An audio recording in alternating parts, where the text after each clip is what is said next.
ఒకప్పుడు శరీరంలోని ఏదైనా అంగం వైకల్యం వల్ల ఉన్న వాళ్ళని వికలాంగులు అనేవాళ్ళు. ఆ పదం బాగాలేదు అని చెప్పి భావించినటువంటి నరేంద్ర మోడీ తాను ముఖ్యమంత్రి తాను ప్రధానమంత్రి అయ్యాక దివ్యాంగులు అని పిలవడం ప్రారంభించారు. నేషనల్ వైడ్గా అది పేరు మార్చారు. అప్పటి నుండి దివ్యాంగులు అనినే పిలుస్తున్నారు. ఆ దివ్యాంగులని అవమానకరంగా కొన్ని సినిమాల్లో చూపెడతా ఉండటం చూసాం. అయితే సుప్రీంకోర్టు వ్యవహారం మీద సీరియస్ అయింది.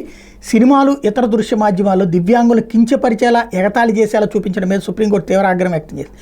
నవ్వు తెప్పించడం కోసం దివ్యాంగుల పాత్రను వాడుకోవడానికి ప్రధాన నియామకం చేసి డివై చంద్రచూడ్ నేతృత్వం ధర్మాసనం తీవ్రంగా తప్పుపట్టింది. వాళ్ళని గౌరవప్రదంగా చూపించాలంటూ దృశ్య మాధ్యమాలకు కొన్ని మార్గదర్శకాలను జారీ చేసింది. దివ్యాంగుల పాత్రలను ఓ మోస పద్ధతిలో చూపించడం మానుకోవాలని స్పష్టం చేసింది. దీనివల్ల సమాజంలో వారిపై వివక్ష అసమానతలు మరింత పెరుగుతున్నాయని ఆందోళన వ్యక్తం చేసింది. పాత్రలను సృష్టించే సమయంలో రూపకర్తలు జాగ్రత్తలు తీసుకోవాలని, దివ్యాంగులపై వినియోగించే భాష విషయంలో అప్రమత్తంగా ఉండాలని, వికలాంగుడు, మందబుద్ధి లాంటి పదాలు వాడకూడదని పేర్కొంది. వారి వైద్య పరిస్థితిని వాస్తవాలకు దగ్గరగా చూపించాలని, వక్రీకరించకూడదని మార్గదర్శకాల్లో ధర్మాసనం స్పష్టం చేసింది. వాస్తవాలను చిత్రీకరించడానికి దృశ్య మాధ్యమాలు కృషి చేయాలని తెలిపింది.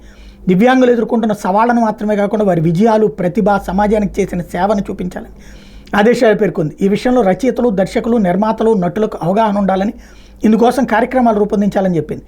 బాలీవుడ్ సినిమా ఆంకో మిచోలీలో దివ్యాంగులు కించపరిచేలే సన్నివేశాలు ఉన్నాయని నిపుల్ మల్హోత్రా అనే వ్యక్తి దాఖలు చేసిన పిటిషన్ మీద తీర్పునిస్తూ సోమవారం ఈ మార్గదర్శకాలు జారీ చేసింది.